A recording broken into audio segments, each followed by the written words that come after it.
Hello, मैं doctor कामिल मलिक। आज हम बात करेंगे रैबिट्स के बारे में कि कैसे उनका ध्यान रखा जाए, कैसे उनकी केयर एंड मैनेजमेंट की जाए। तो शुरू करते हैं रैबिट्स के बारे में। जैसे कि हम जानते हैं कि रैबिट्स आजकल काफ़ी ट्रेंड चल रहा है, लोग अडॉप्ट कर रहे हैं रैबिट्स को। बट बिना किसी रिसर्च के आप रैबिट को अडॉप्ट करोगे तो फिर उसके अगर आपको पता नहीं होगा उसके बारे में कि क्या खाते हैं, कैसा उनका फीडिंग है, कैसा उनका बिहेवियर है, तो फिर आगे जाके प्रॉब्लम रहेगी कि कई बार उनको कुछ बीमारियाँ हो जाती हैं जो फिर ठीक नहीं हो पाती हैं। तो रैबिट्स में सबसे पहले आता है कि जो मेल रैबिट होता है, जो आपका मेल है, उसको हम बोलते हैं बक, और जो फीमेल है डो, और जो न्यूबॉर्न बेबी है उसको बोलते हैं किट। और ग्रुप होता है जो बच्चों का बनीज का, उसको बोलते हैं हम हर्ड या फिर फ्लफल। तो सबसे पहले हमारा जो टॉपिक आएगा जिसको हम डिस्कस करेंगे वो है डाइट का। तो डाइट में हमें उन्हें क्या देना चाहिए और क्या अवॉइड करना चाहिए। डाइट में सबसे पहले उनकी around 80% of the diet should contain है, जो ड्राई ग्रास जिसको हम बोलते हैं, जिसमें मॉइस्चर परसेंट कम होता है। और 5 to 10% इसमें पैलेट्स होना चाहिए, और 5 to 10% ही इसमें वेजिटेबल्स या फ्रूट्स वगैरह होने चाहिए। ये ऑप्टिमल डाइट होती है, ठीक है। अब इसमें जो हम ग्रास या हे देते हैं उसके फ़ायदे क्या हैं। सबसे पहला है कि उसमें इनको जो जीआई मोटिलिटी है, जैसे कि डाइजेशन जिनसे प्रॉपर होती है, वो हे से काफ़ी अच्छी होती है और हेल्दी रहती है इनकी गट। और एक और फ़ायदा ये है कि इनके जो दांत हैं वो लाइफ लॉन्ग ग्रो करते रहते हैं। तो जो हम फाइबर रिच खाना इनको देते हैं, ये देते हैं, उससे अच्छे से वेयर एंड टेयर होता है, तो वो काफ़ी इनके लिए ठीक रहता है। क्योंकि अगर अच्छे से वेयर एंड टेयर नहीं होगा तो उनकी डेंटल इशू स्टार्ट हो जाएंगे, वो ऑलमोस्ट विदाउट सर्जरी इम्पॉसिबल है ठीक करना। और फाइबर से ये फ़ायदा होता है कि जितना कम खाएंगे तो उनको ऐसे फीलिंग ऑफ फुलनेस रहेगी, और ओवर ईटिंग या ओबिसिटी से ये बचे रहेंगे। और कुछ घास ऐसे भी आते हैं जिसको लेग्यूमिनस बोलते हैं, जो रिच होते हैं प्रोटीन और कैल्शियम में। हमें ये चीज़ें अवॉइड करनी चाहिए इनमें रैबिट्स में, जैसे कि अल्फ़ा हो गया या फिर क्लोवर हे हो गया, ये नहीं देना चाहिए। और इवन कि मैं ये भी नहीं एडवाइस करता कि आप इन दोनों को मिक्स करके दो, क्योंकि ये पिकी ईटर होते हैं। तो ये लेग्यूमिनस वाला है वो उसको ज़्यादा खाएंगे, और दूसरा जो टिमथी वगैरह ये है उसको कम खाएंगे। अब ये आप ऑनलाइन भी खरीद सकते हैं, जैसे कि सबसे बेस्ट माना जाता है टिमथी है, फिर उसके बाद ब्रमूडा है आता है, और उसके बाद मैडो है, ओट है, राइट है, ये चीज़ें आती है, ये आप उनके लिए ऑनलाइन खरीद सकते हैं। और फिर उसके बाद आता है स्ट्रॉ, जैसे कि हम लोकल लैंग्वेज में बोलते हैं पराली। तो ये आप कम यूज़ करें, क्योंकि इसमें अगर आप सिर्फ यही दोगे तो इसमें इतना न्यूट्रिएंट रिच नहीं होता है, तो डेफिशिएंसी डिजीज़ आ सकती हैं इनमें। और ग्रीन, जैसे कि मैंने बताया, फ्रूट और वेजिटेबल होती हैं, ये वाटर रिच होती हैं और न्यूट्रिएंट रिच होती हैं, तो इनकी क्वांटिटी हमेशा कम ही रखनी चाहिए। अगर जो रैबिट्स आपका ग्रीन ज़्यादा खाते हैं उनको फिर पानी वो पीना कम ही पसंद करते हैं, क्योंकि वो पानी उसी से पूरा हो जाता है। फिर कमर्शियल पैलेट्स आते हैं, जैसे कि बाज़ार में बने बनाए आते हैं पैलेट्स, वो भी आप दे सकते हो अराउंड 5 to 10%।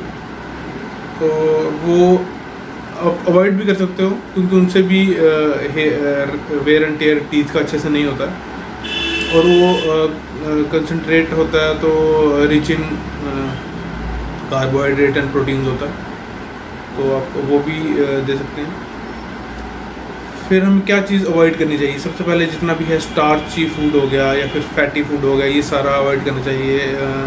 और सीरियल, चॉकलेट्स, घर का खाना, हमें कोई स्नैक्स वगैरह नहीं देना चाहिए। शुगर हो गई, पीज़ हो गई, नट्स, ओट्स वगैरह, ये चीज़ें थोड़ा अवॉइड ही करें तो इनके लिए ठीक रहेगा।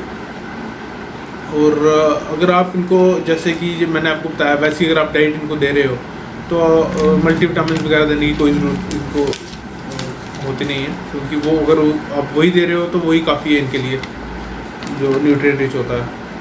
और पानी इनके लिए हमेशा आप रखें, हमेशा 2 बाउल के लिए पानी भर के रखें। बाउल नहीं है तो वाटर डिस्पेंसर आते हैं। बाउल का ये होता है कि कई बार गिरा देते हैं और उसी में बैठ जाते हैं, तो फिर वो थोड़ा सॉइल हो जाता है, अब उससे बेटर है वाटर डिस्पेंसर आता है जो केज पे अटैच हो जाता है और ड्रॉप बाय ड्रॉप पानी जैसे जैसे ये पियेंगे तो वैसे वैसे इनको मिलता रहेगा। और फिर आगे इनका बेडिंग, इनका एनवायरनमेंट, उनका हाउस अगर जहाँ पर रखा होता है वो कैसे होना चाहिए। सबसे पहले स्पेशियस होने चाहिए और लिटर एरिया अलग से होना चाहिए जहाँ पे ये पॉटी वगैरह करेंगे, और जो साफ़ करने में आसान हो, मेटल का हो हमेशा, क्योंकि ये कुतर के अगर बोर्ड का होगा या लकड़ी का होगा ये इनको कुतरना स्टार्ट कर देंगे और ख़राब कर देंगे। और वेल वेंटिलेटेड होना चाहिए, अच्छे से साफ़ सफाई हो जाए। और इनको हमेशा से बंद मत मतलब के हमेशा केज में ही नहीं, थोड़ा बाहर भी 2-3 घंटे के लिए निकालना चाहिए ताकि इनकी एक्सरसाइज वगैरह ठीक से हो। जितनी ज़्यादा एक्सरसाइज वगैरह करेंगे, जितना ज़्यादा घूमेंगे, उतना ज़्यादा इनकी हेल्थ पे इफेक्ट रहेगा। और जो इनका पेन होगा जो आपने रखा है कि हाँ भाई बाहर आपने छोड़ दिया थोड़ी देर के लिए, तो जो इनका एरिया है जिसको हम पेन बोलते हैं उसकी हाइट एटलीस्ट 3 फुट होनी चाहिए, क्योंकि ये क्रॉस ना कर जाएँ, बाहर ना आ जाएँ। और उसी एरिया में आपने ध्यान रखना है कि इवन कि अगर आप घर पे भी इसको आप एक ही रूम में अगर बंद करके रखा हुआ है इनको, तो आपने ये ध्यान रखना है कि वहाँ पे कहीं पे कोई बाहर एस्केप रूट नहीं है या फिर तारे वगैरह उसकी और कोई टॉक्सिक चीज़ नहीं नीचे पड़ी है जिसको ये डैमेज या फिर खा सकें, जिसकी वजह से इनकी जान को खतरा हो। और कभी भी आप इनको बाहर निकालें तो हमेशा अंडर सुपरविज़न ही निकालें, क्योंकि बिल्लियाँ हो गई ये कभी भी अटैक कर सकती हैं। इवन के हाउस पेट्स जैसे कि डॉग हो गया, कैट वगैरह, ये इन पे अटैक कर सकते हैं, तो थोड़ा इनको आप ध्यान में रखें। रैबिट्स की ये फ़ायदा है कि आप इनको लेटर ट्रेन कर सकते हैं कभी भी, मतलब जो यंग एज से अगर आप इनको रखोगे, आप खुला कि जिस जगह पे इन्होंने शुरू में पॉटी की है आप ये उसी जगह पे आप फिर से इनको छोड़ोगे तो ये फिर से वहीं पे पॉटी करेंगे, तो ये एक तरह से जल्दी ट्रेन हो जाते हैं। और रैबिट्स में एक और चीज़ खास बात होती है कि जैसे कि ये रात की जो पॉटी होती है वो इनके फाइबर रिच होती है, तो ये इसको फिर से खाते हैं, तो उस कंडीशन को बोलते हैं कॉप्रोफेजी। कॉप्रोफेजी मीन्स पॉटी को खाना। तो ये इस रैबिट्स में एक तरह से नेचुरल बिहेवियर है, तो आप ये मत सोचें कि ये पॉटी खा रहे हैं तो इनको कोई प्रॉब्लम है या कुछ और है। और इनका इसका खास ध्यान रखें। बेडिंग हमेशा इसकी आप लिटर जैसे होता है, जैसे कि फाइनली स्ट्रॉ वगैरह होता है काफ़ी बारीक, वैसे रख सकते हैं जो एक अब्जॉर्बेंट भी होता है, और अगर ये खा भी लें तो कोई नुकसान नहीं होगा उसे। और जैसे कि कुछ लोग कैट लिटर यूज़ करते हैं तो वो अवॉइड करना चाहिए, क्योंकि कई बार वो अंदर पेट में क्लम्पिंग वगैरह कर सकता है, तो उसकी वजह से इंटेस्टाइनल ऑब्स्ट्रक्शन हो सकती है, वो एक तरह से फिर सीरियस कंडीशन आ जाती है। और इनकी जो एरिया है जहाँ पर ये रखा है आपने, इन्होंने हमेशा एक रेस्टिंग एरिया या फिर हाइडिंग एरिया ज़रूर होना चाहिए, तो वहाँ पे जहाँ पे आराम से बैठ सकें। और ये है इसमें कि कारपेट अवॉइड करना चाहिए, क्योंकि कारपेट से कई बार इनके जो ये हॉक्स हैं उनमें रेडनेस आ जाती है, तो वो डैमेज हो सकते हैं। और हमेशा अच्छे से साफ़ हो जाए। हैंडलिंग कैसे करनी है, आपने इनको उठाना कैसे है। एक तो आप इनको कान से कभी ना उठाएं, क्योंकि जो मोस्टली लोग करते हैं कि हाँ भाई कान से उठाते हैं खरगोश में, वैसा कभी ना। हमेशा इसको आप उठाएं और दूसरे हाथ से सपोर्ट ज़रूर दें। एक हाथ से उठा के जो स्किन के ऊपर, जो गर्दन के ऊपर स्किन होती है वहाँ से उठा के, और दूसरे हाथ से हमेशा सपोर्ट दें, तो ये इनके लिए ठीक रहेगा। इनका एक और चीज़ है ज़रूरी कि इनकी जो बैकबोन है वो काफ़ी फ्रेजाइल होती है, काफ़ी पतली होती है, और जो टांगें इनकी होती हैं वो काफ़ी स्ट्रॉन्ग होती हैं। तो ये कई बार क्या करते हैं कि ज़ोर से अगर किक भी करेंगे तो प्रॉपर हैंडलिंग नहीं होगी, ज़ोर से किक भी करेंगे तो अपनी स्पाइन को ये खुद ही फ्रैक्चर कर सकते हैं बिना किसी एक्सटर्नल ट्रॉमा के।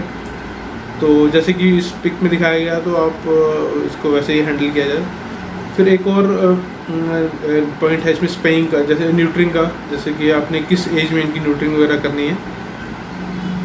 मोस्टली 4 से 6 महीने के अंदर अंदर आप इनको न्यूट्र कर लें, और just before the sexual maturity. Females में न्यूट्रिंग के ये फ़ायदे हैं कि यूट्राइन ट्यूमर नहीं होगा, इनको कैंसर वगैरह रहेगा, क्योंकि देखा गया है कि 80% ऑफ दी अकरेंस है इन इंटैक्ट फीमेल्स में। तो अगर आप इनको पहले ही न्यूट्र कर देते हैं तो फिर आप 2 साल से पहले तो ये प्रॉब्लम नहीं होगी इनमें। और दूसरे फ़ायदे हैं, एक तो पॉपुलेशन कंट्रोल है। कई बार क्या, अगर आपने 3-4 फीमेल इकट्ठी रखी हैं तो एक साथ लीटर दे देती हैं, तो वो एक तरह से 20-25 बच्चे आपके वहाँ पे हो जाएंगे, तो फिर आपको ये है कि पहले ही न्यूट्रल करवा लें। दूसरा है कि पायोमेट्रा, यूट्रस में पस नहीं होगी, इन्फेक्शन नहीं होगी, एंडोमेट्राइटिस वगैरह, मेमोरी ट्यूमर नहीं होंगे इनसे। और मेल्स में ये फ़ायदा है कि कई बार क्या होता है, मेल जब एग्रेशन में आते हैं तो एक दूसरे के टेस्टिस पे अटैक करते हैं, तो वो इस पर एब्सेस वगैरह नहीं होगा, उस पर अटैक वगैरह नहीं होगा उस पर, तो हेमाटोमा नहीं होगा, टेस्टिकुलर कैंसर नहीं होगा। और स्प्रेइंग वगैरह कुछ मेल स्टार्ट कर देते हैं जिसकी वजह से स्मेल होती है, और हर जगह पे स्प्रे वगैरह कर रहे होते हैं, तो वो भी आप अगर सही एज पे कर देते हैं इनको तो आगे जाके ये प्रोसेस नहीं होगी। और एक और चीज़ है अग्रेशन का, जैसे कि कहा गया कि अगर आप सही एज पे इनके न्यूट्रल कर देते हैं मेल को तो अग्रेशन नहीं आएगा, बट अगर इनमें अग्रेशन आ चुका है और बिहेवियर चेंज हो गया तो फिर अगर आप इवन आप इसको न्यूट्रल भी कर देते हैं तो अग्रेशन रहेगा फिर इसका। ये एक तो ये कुछ चीज़ें थी जो जिसको आप फॉलो कर सकते हैं और अपने रैबिट्स को थोड़ा आराम से और अच्छे से रख सकते हैं। जितनी आप इनकी अच्छे से केयर एंड मैनेजमेंट करोगे तो उतना बेटर है इनके लिए और इनका लाइफ स्पैन उतना बढ़ाने के लिए। तो कोई भी क्वेरी हो आपको तो प्लीज़ आप में इसी कमेंट या फिर मैसेज कर सकते हैं। और प्लीज़ इस वीडियो को शेयर करें कि अपने जो भी रैबिट पेरेंट्स हैं तो उनको फ़ायदा हो सके सारा अच्छे से।